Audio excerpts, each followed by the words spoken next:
Happy Easter, everyone. Hope that you are having a great day. And we are going to go through, we are going to dive into some dynasty teams. They're going to be new members of the flock that we have here.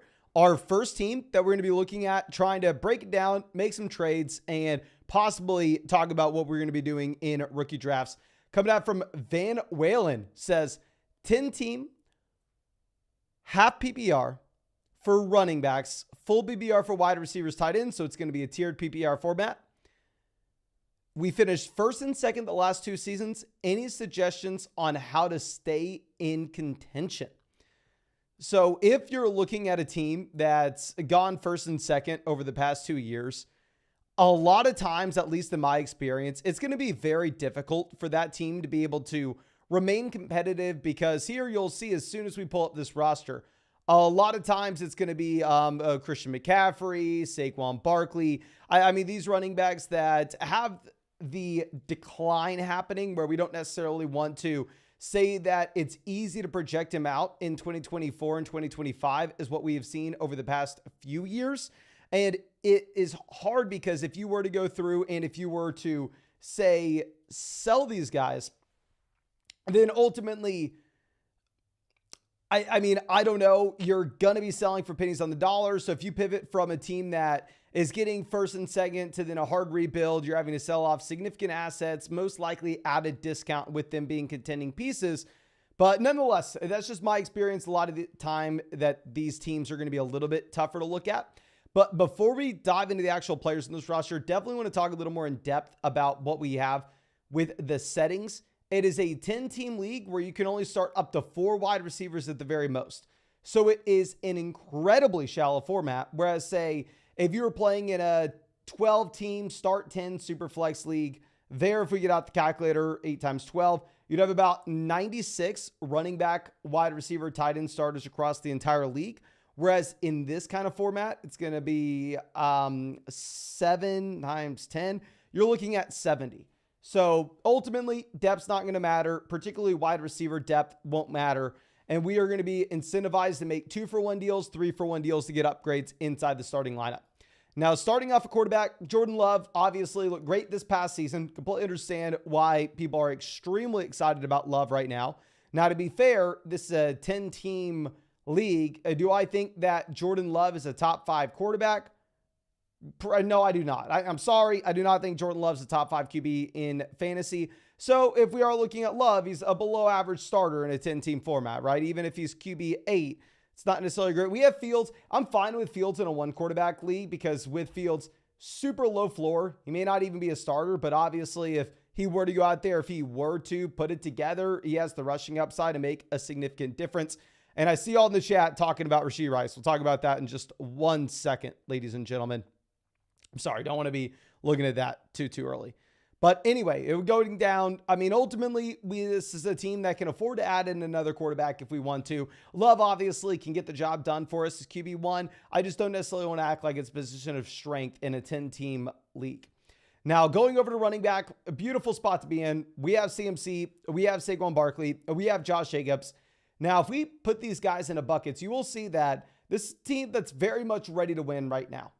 I mean, with CMC, Saquon Barkley, Jacobs, these are all running backs that are almost guaranteed to be worth less in Dynasty 12 months from now than they are currently today.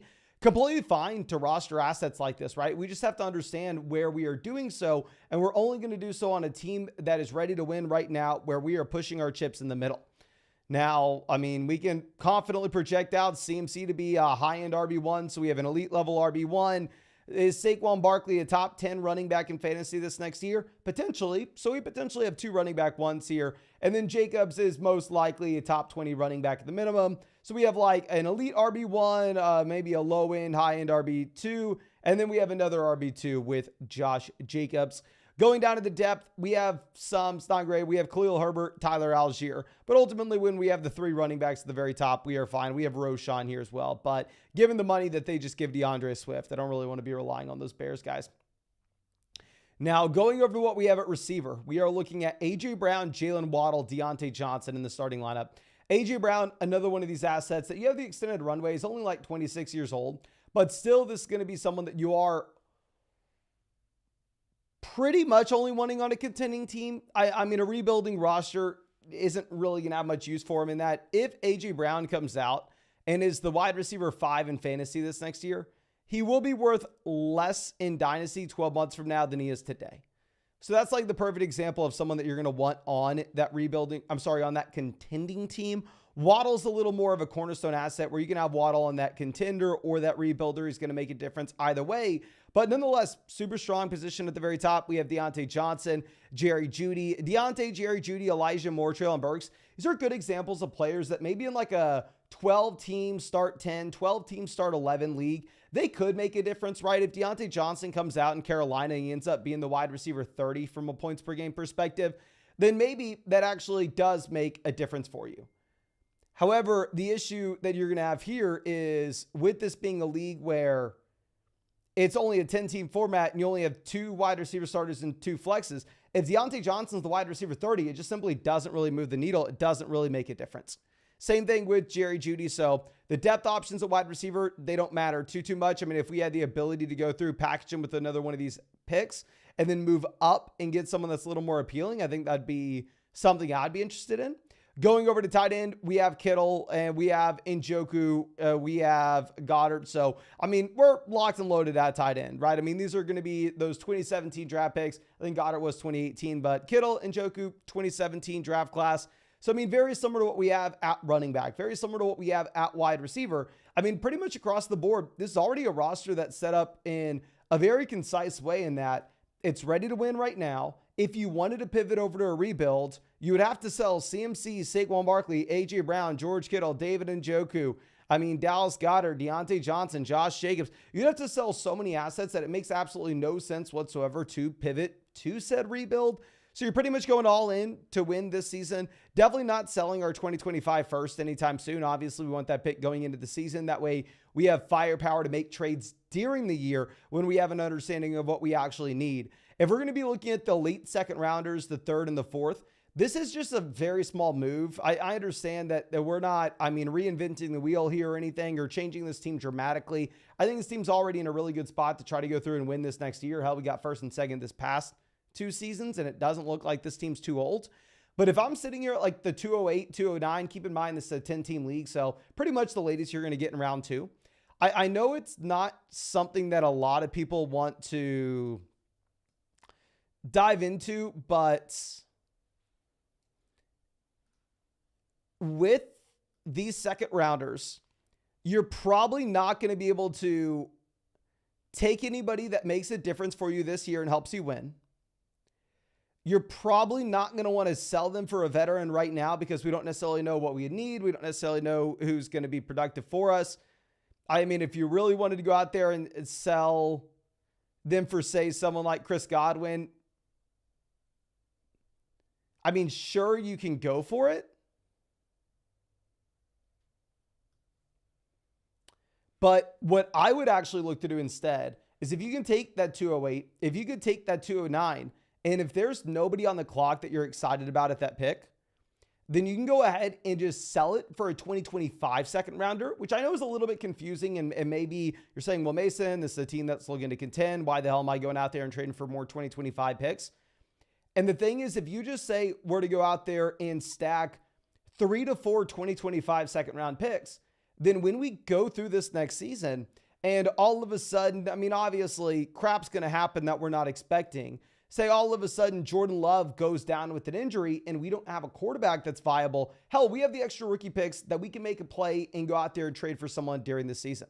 Or maybe, I don't know, Josh Jacobs goes down with an injury. Hypothetically, A.J. Dillon, what if he actually looks very good? What if A.J. Dillon's performing as a low-end RB1 and that owner's like, hey, I'm rebuilding, I don't really need them. You have those second rounders where you can go out there and you can make a move for a player during the season. While right now, this team doesn't have any holes, we don't necessarily know how it's going to look by the time we get to weeks 5, 6, 7. So if instead of us going through and just taking random second round options, I mean, instead of us going out there and taking like Braylon Allen or someone at the end of round 2 that may not necessarily make a difference for us this year, if we just stockpile those future picks, that way on a contending team, we have the firepower where we can make moves during the season. I think that's what would probably make the most sense for this roster. Now, if we're there in the second round and we get the opportunity to take, say, Jaden Daniels, Caleb Williams, Drake May, obviously in a 10-team, one quarterback format, everybody pretty much has their quarterback room situated. I think it would make sense to go ahead and just pull the trigger on a quarterback there. So it ultimately is going to come down to us seeing who's on the clock with those picks. And if we don't like that, if we don't think that they are going to make a difference, then just punting it down. That way we have the flexibility during the season. I mean, if you really wanted to make a play, obviously we could try to sell a second round pick, a third round pick in a package, throw them in with Deontay Johnson and go and get a wide receiver like Devontae Adams. I mean, we can try to do it, just it's most likely not going to happen. And I think the more realistic outcome here for us is going out there and accumulating those future picks. But you're already put in a great spot for this next season. I mean, in terms of going through and selling any of these guys, I mean, the depth wide receivers like Deontay Johnson, Jerry Jeudy, Elijah Moore, like I said, in this kind of format, as soon as we get the opportunity to make a 2-for-1 deal and go out there and trade them for an upgrade in the starting lineup, that is going to be something that I'm looking to do. But it will be much, much easier said than done, right? But I think that should be it for this breakdown. Again, thank you so much, my friend. I wish I had more for you, but you're already in a great spot. And as always, if there's anything I can do for you, please don't hesitate. Reach out to me. Let me know. I'd be super happy to get anything done for you, especially if there's any way I can improve flogfantasy.com, my friend. I mean, I'm investing pretty much everything we have into it, trying to make it the best that it can be. So if there's anything that's not on the site that you'd want to see in the future, don't hesitate to reach out to me. I'd be happy to get it done if I can. But yeah, before we move over to the next team, I probably should have addressed this at the very top. So we have seen pretty much every offseason. I don't know if I want to show the video. Probably not. I mean, if you have Twitter, you can just find it anywhere. Essentially, Rashee Rice is wanted by Dallas police after being suspected of causing a 6-vehicle accident. Rice was believed to be street racing in his Corvette against someone in a Lamborghini.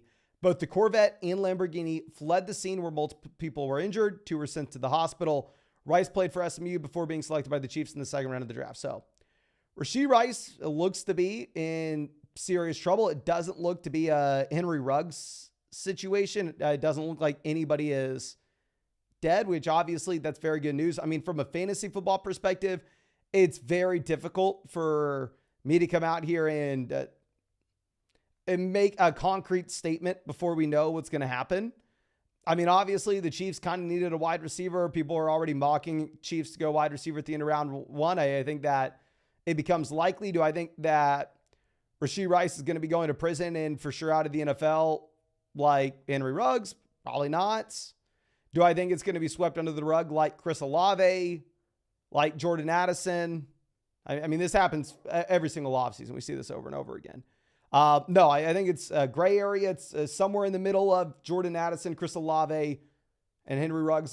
Probably closer to the Olave Addison side. I have no idea. We don't really have any details. I am just fully speculating right now. Obviously, it is not good in the slightest. And I'm sure he's going to get in trouble. I just don't know if he's going to get kicked out of the league or anything like that. But please let me know in the live chat right now if you think that I may be wrong and if Rashee Rice is done for. I don't necessarily think so. I'm just looking at what I'm seeing on Twitter. Like I said, I'm an idiot. I have no idea. My initial reaction is it's not a Henry Ruggs situation. And like I said, maybe it's a little bit more like, I don't want to say more like Addison or Olave, but somewhere in between the two where I don't think he's a banned from the league.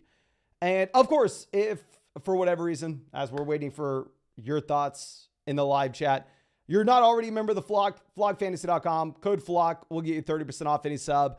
And also, if you sign up with code FLOCK on flogfantasy.com, where you can check out all my rankings, all the rankings for pretty much all your favorite creators, make sure that you click the Discord link either on your account page or at the very top of the page. And if you use code FLOCK on flogfantasy.com, you will get the roster submission tab unlocked under Mason's Flock. Go ahead, send me screenshots of your team there. I'd be super happy to dive into it, see if we can come up with any suggestions. Sometimes we are looking at juggernaut teams where it's very difficult to come up with stuff. Sometimes we're looking at some very reasonable teams where it's easy to make suggestions. But anyway, Jonathan says, nah, Rice is fine and at most suspended 4 games. People are just acting, hoping it will be more because they hate the Chiefs, want to see the downfall. Hashtag Chiefs Kingdom. Okay, so my friend, it sounds like you are a Chiefs fan. I don't necessarily know if we want to be going through and listening to a Chiefs fan's take on it. I am sorry. Typically, well, it doesn't matter if it's a Chiefs fan, Bears fan, whatever it is. It's hard to remove yourself from the situation to look at it objectively. But yeah, I don't know. Like I said, I don't think that Rice is out of the NFL by any means. It would be very interesting if they come out here and make a statement and say, yeah, no, we're not dealing with this. Rice is out. Or also, I mean, we don't know. Maybe more details come out. We're just operating with super limited information right now. But let's go over to our next team. This one coming out from Sure says, hey, Mason, it's a 12-team full BBR Superflex tight end premium. Half PBR start 10. We went 11-3 last year. We only have the 209 this year. I think I should trade away Kelsey since we have McBride and Musgrave and try to receive more depth pieces or picks. I think my weakness is at running back, and I need a quarterback 3. What are your suggestions? Thanks. And our league also does not have round 4. So a couple different things, my friend. I mean, I understand your thought process saying, oh, okay, I want to go through on to trade away Travis Kelsey. I mean, he's going to be 35 years old. I mean, at what point does he hold on? Well, going through and pulling up where Kelsey is on the flockfantasy.com rankings, my friend, I mean, these are the community rankings here. He's behind the 112 and before an early second round pick. So just understand, if you're trading away Travis Kelsey, you're getting a second rounder. Like the days of you being able to go through and selling Kelsey in a super flex format for the 104, 105, they are long gone. Maybe since it's a tight end premium format, you can squeeze a little bit more juice. I mean, what you can do also on the site, I'm sure you already know this, my friend, but you can go to the very top and hit the button. You can hit tight ends and running backs, so you can just compare these two positions if you want. Go down and see where Kelsey is. And then you can look at the other running backs in the Kelsey range. So if you wanted to go out there and trade away Travis Kelsey for a running back per se, the guys that you're looking at after are Pacheco, Montgomery, DeAndre Swift, Tony Pollard. Now, those are the community rankings. Those are free on flockfantasy.com if y'all ever want to pull this up. The expert rankings will be a little bit different. The expert rankings are the accumulation of my rankings, the guys at a Dynasty domain, Fantasy Stock Exchange, Dynasty Land, and there Kelsey is actually less than an early second and between a mid-second. But keep in mind, tight end premium format, obviously you're going to be juicing him a little bit more up. Now, anyway, let's go ahead, pull this team up. So this is a league where we're starting 2 running backs, 3 receivers, and 2 flex spots. So 12 team, start 10, tight end premium format. I mean, this is the format that I make the rankings for on the site. This is the format that I make all the videos for on YouTube. So really don't need to be making any adjustments here. I think you're in a good spot to just kind of treat it as is. Now, starting off at QB, we're in a very, very comfortable position where we have the combination of both Trevor Lawrence as well as CJ Stroud. So 2 cornerstone assets, a quarterback, right? A lot of flexibility with what we can do when we have these guys bookend. I mean, you can go through, contend in the short term. You can play for the long term, really either way with these 2 guys. Going over to QB3, I mean, we had Zach Wilson. Obviously, he's going to be nothing going forward. And we don't really have a QB3 of significance. So that's going to be one thing that we look to address this offseason if possible. Obviously, not the end of the world when we have 2 very solid options at the top. But still, if we were mapping stuff out, that would be a team need. Going over to running back, we have a couple of contending assets with DeAndre Swift and Javonte Williams. I mean, guys with upside, but by no means are guarantees to really do anything this next season. But I mean, the more important thing is just understanding that you're not wanting these guys on a rebuilding roster. I mean, more likely than not, they will have less dynasty value 12 months from now than they do today. We have Brian Robinson. We have Chase Brown. I mean, these are fine depth options just as long as we're not really relying on them.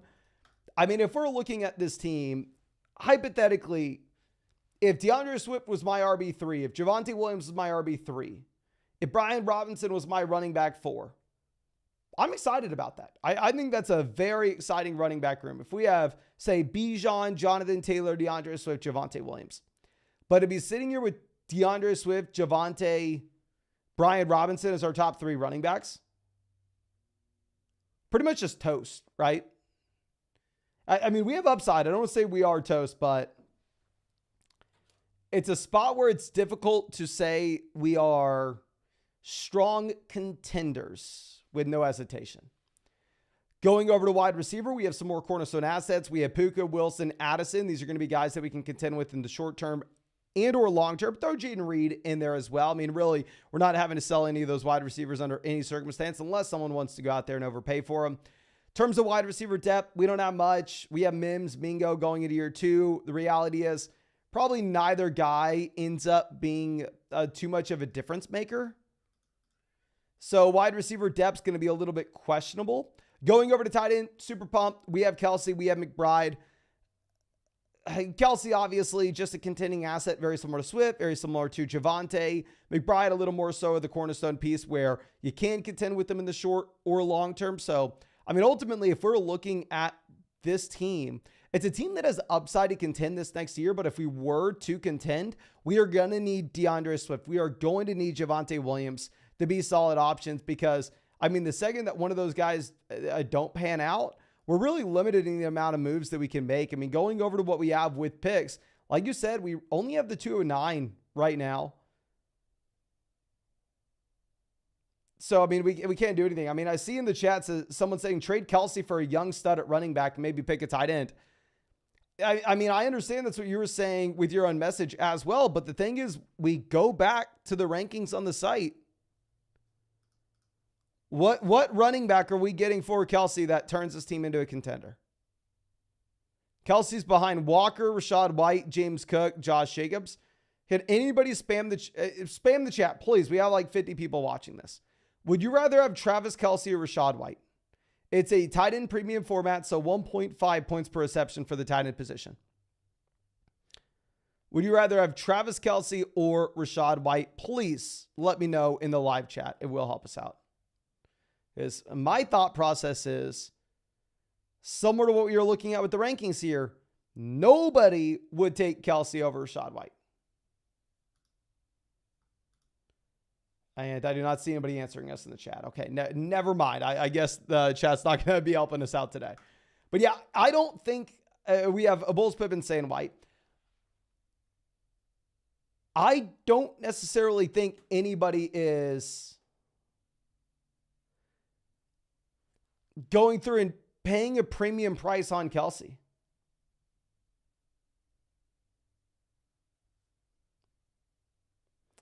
So I think you're kind of stuck with Kelsey. I mean, the real question with this team is this a team that can go through and contend this next season? Because if this is a team that can contend this next season, you're probably better off writing the Kelsey value and not looking to go out there and sell him for Tajee Spears. Because I think realistically speaking, I know it sounds gross, but if you're looking to sell the 35-year-old tight end in March, that's about the caliber guy that you're going to get. I would rather have Kelsey over Tajee Spears. I'm just being a little realistic here. So if you're a contending team, I think maybe you're better off holding on to Kelsey, riding out this production in the short term, sending up a prayer that DeAndre Swift and or Javonte Williams breaks out and they're great this next season. We have a couple guys stepping up in year 2 in Stroud, Addison, Reed, Puka. I mean, we have a young core.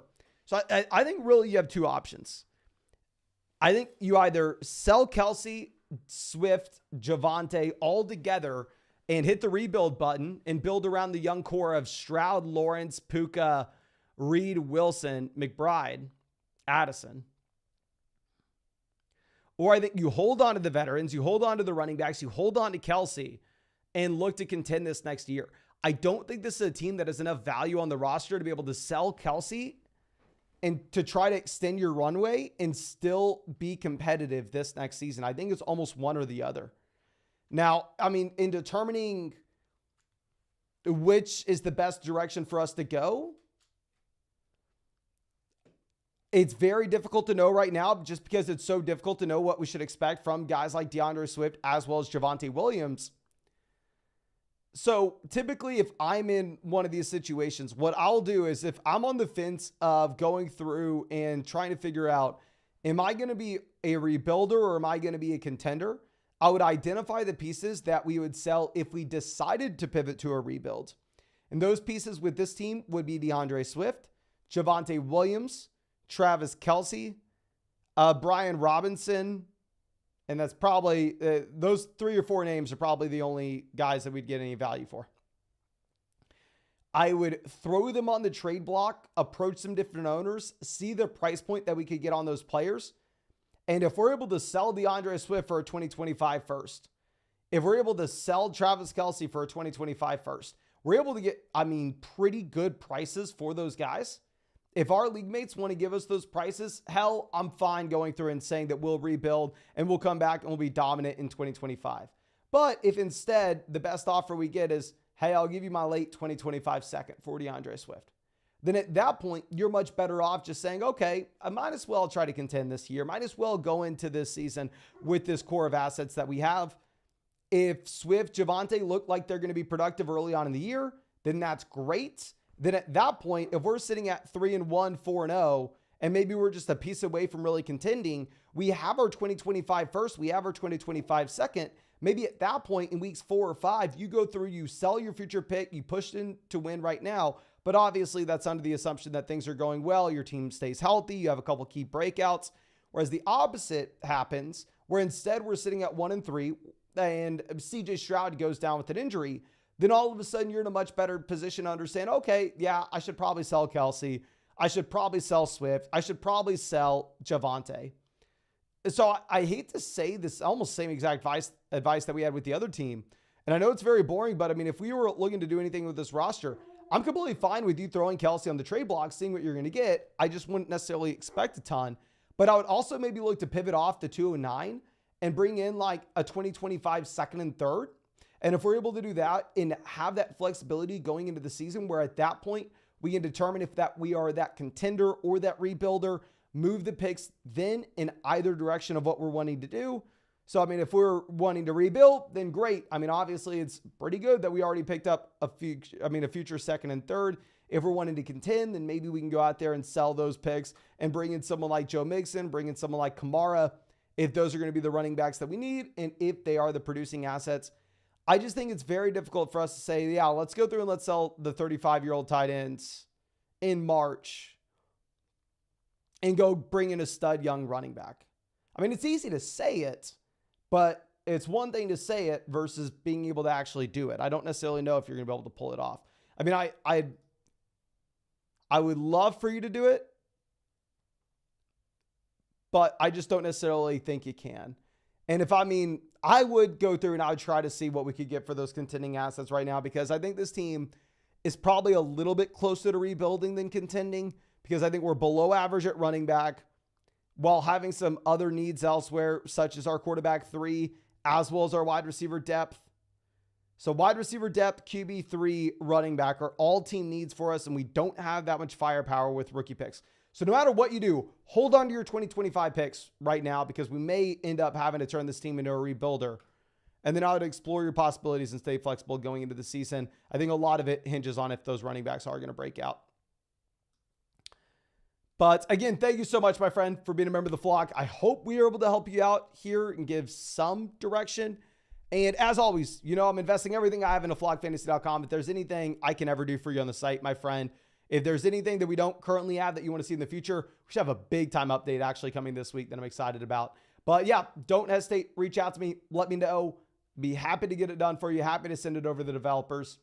But thank you again, everybody, for coming out, hanging out with us. I will get y'all updated with the Rashee Rice stuff tomorrow. It's just very difficult for me to talk too much on it right now.